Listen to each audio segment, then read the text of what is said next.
Hello and welcome back to An Old Man Watches, where today I'm going to be talking about the drama series Vida, which aired for 3 seasons starting in 2018. And the series begins with estranged sisters Emma and Lynn Hernandez returning to their old childhood neighborhood of Boyle Heights, Los Angeles. The sisters have been drawn back by the sudden death of their mother, Vidalia, or Vida for short, and the need to settle up their mother's tangled estate, in particular, determining the fate of the bar that she owned. This has become a prime target for developers who are looking to gentrify, that is, make more white, the primarily Latin neighborhood. For the career focused type A Emma, this is all a very unwelcome distraction from the life she's forged away from a family that she feels cast her out. For free spirited but somewhat directionless Lynn, it's an opportunity to reignite old romances and maybe sort out her life a bit. Though, to be frank, probably there's going to be a lot of making new mistakes to compound the old first. Neither sister expects to remain in the old neighborhood for very long. They intend to just come in, wind up the estate, and leave. But there's a lot they don't know about their own family and about the place they left behind. Secrets and truths that might just prompt them to re examine their relationship to their home, to their mother, and to each other, and provide them with a common cause to fight for if they can stay civil with each other long enough to do it. So, Vida is a series about the experience of Latin people in the United States, especially Latin women and Latin people of the LGBTQ community. To ensure authenticity, series creator Tanya Saracho deliberately assembled a writing team with personal experience of those lives. All the writers are Latin. Only one is a cisgender male. Over half of them identify as queer. Now, I don't have the knowledge or the life experience to say whether Sriracha has succeeded in her quest for authenticity, but the show has won praise from numerous people who are far more qualified to judge that than I am. So it seems likely that she did. I can say with certainty that Sriracha has definitely succeeded in crafting a highly watchable, enjoyable program. And it's not just me that thinks so. All 3 seasons hold a 100% fresh rating on Rotten Tomatoes, and the show won awards from both GLAAD and the National Hispanic Media Coalition. And I think Vida fully deserved all these accolades. But it does have one feature that means it won't be appealing to all viewers. And so I'll start by talking about that particular feature. At its heart, this is a show about relationships.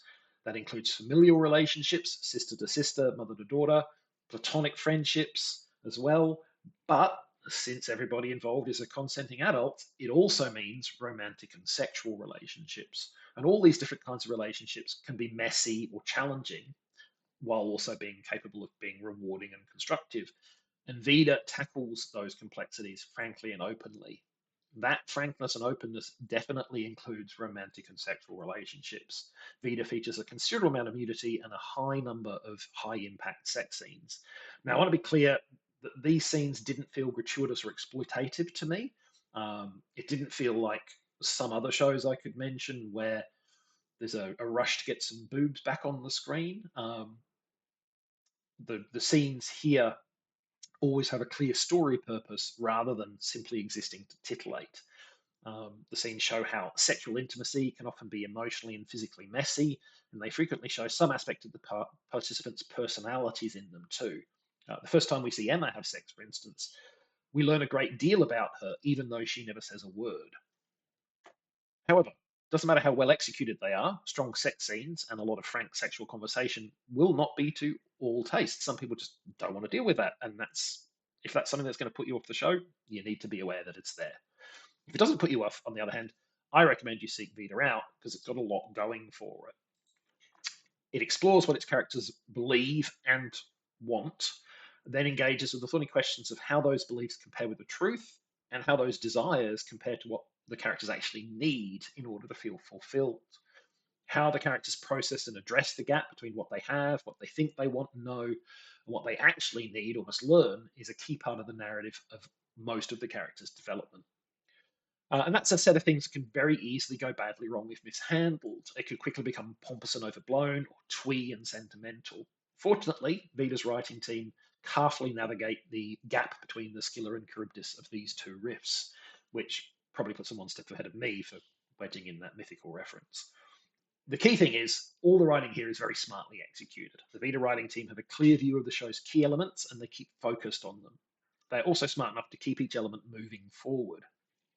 This provides thematic consistency without the show becoming stale and repetitive. And with only 22 episodes in total over the 3 seasons, it's not like they're stretching out these plot lines to some ridiculously long period of time.